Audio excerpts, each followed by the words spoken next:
Last week, the U.S. House narrowly passed a multi-trillion-dollar Republican budget framework that sets the groundwork for sweeping tax cuts and other components of President Trump's legislative agenda. Today, our Washington News Capitol correspondent Brendan Scanlon, he tells us why some people worry those legislative policies could come at a cost to family caregivers who rely on Medicaid.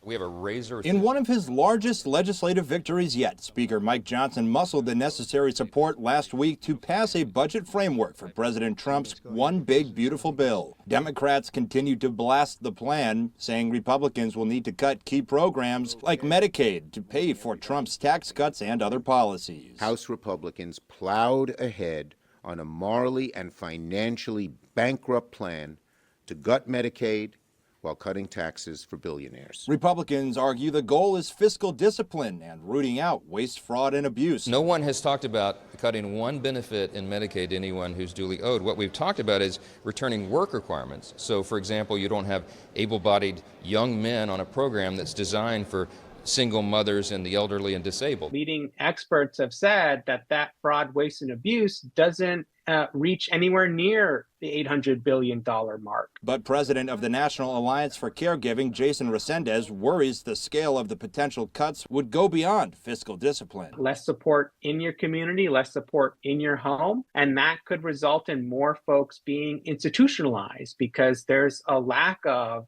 those available services that make home and community living possible. Resendez says Medicaid is a lifeline for the 5 million Americans with chronic conditions, disabilities, and aging-related needs who rely on it for home care services.